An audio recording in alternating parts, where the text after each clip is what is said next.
With other researchers looking at methane in the Arctic, and I'm going to describe to them the results, our new results from the cruise this summer.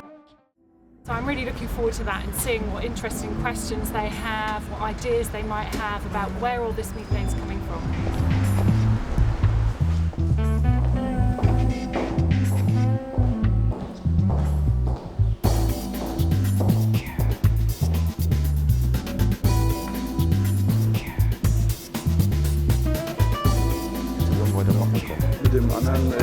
Yeah, I'm really happy to see so many people again coming to this Pergamon meeting. It is the 5th or the 4th scientific work group meeting, which we'll have now in the morning actually. The main purpose of this meeting is, it's first of course that we catch up with what we did this year so far, but also during the last meeting we said we need a really big, well visible in the scientific community output of Pergamon. I just want to give you a brief overview of some of the key findings, at least so far, from our cruise this summer to the west coast of Svalbard.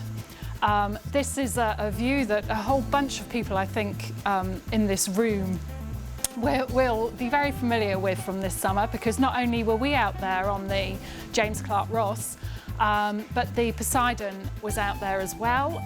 So Jens, Tina, and Helga were all out with us.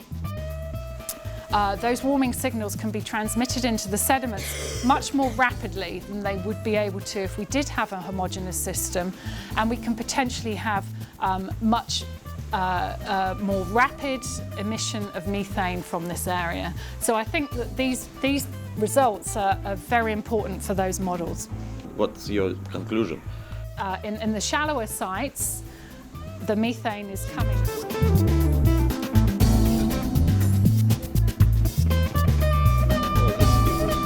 But how old is that organic material that's just sitting there in the soil? I'm going to show a couple of slides about it.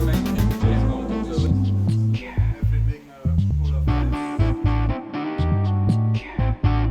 is what we find with ethane, so we have to find where is the usually some problem or something.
On behalf of the University of Tromsø, I would like to welcome you to the Pergamon meeting here.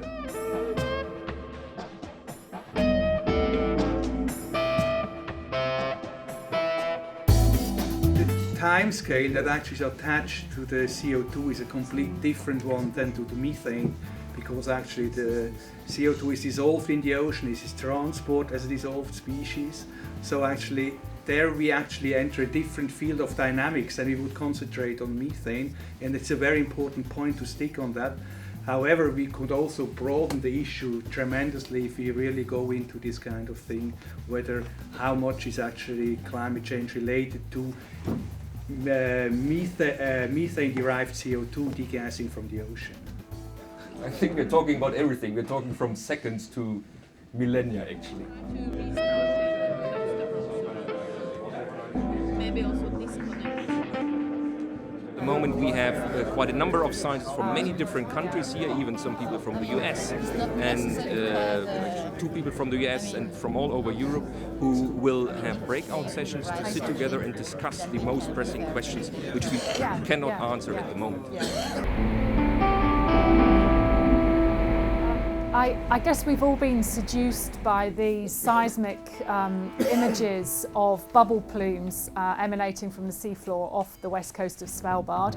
But the question really is there methane in these plumes? What's happening to the methane? And is it making it out of the water column and into the atmosphere? If you have been on cruises, you know you wish to work in calm weather conditions. We realize that at least in the Barents Sea, the storm activity, at least the wave height, apparently is slightly increasing over the years, and also the frequency of storms. And of course that will have an influence most likely on also the methane release processes. At the same time, if you go to the continental margins, the internal wave system may also change because of the change in the stratification. So you have the 2 different oceanographic processes which are not really so well understood what their effect on the methane release will be. I think for modeling at the end of the day, this has to be considered. If you say, okay, we think about a calm ocean where we have the normal transport of methane into the atmosphere, or whether we say, okay, we also increase incrementally the storm events. And let's say half of the year we have strong storms, of course, then the mixing, so then the transport goes much quicker. Whenever we're writing about methane, we have to acknowledge the fact that the problem is it turns into CO2.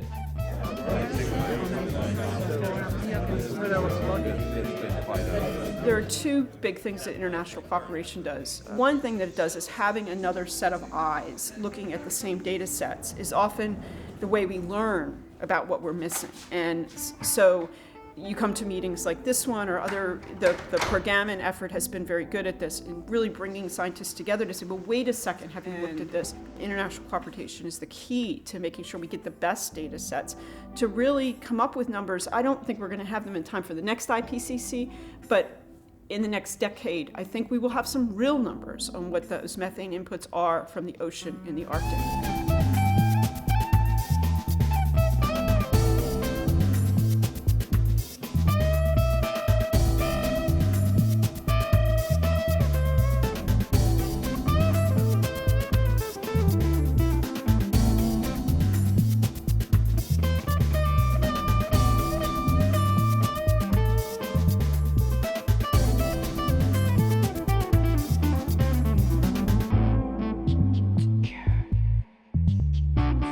Le projet Pergamon a permis d'établir une première étape, apprendre à se connaître, à se parler entre disciplines de personnes qui travaillent autour des hydrates de méthane ou de la problématique du permafrost ou de la problématique du méthane en général.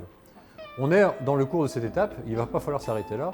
L'étape suivante, c'est évidemment de mettre en place des programmes interdisciplinaires de recherche avec par exemple des actions d'observation sur l'océan Arctique qui mettent ces communautés ensemble pour faire avancer la recherche et pas juste pour se parler.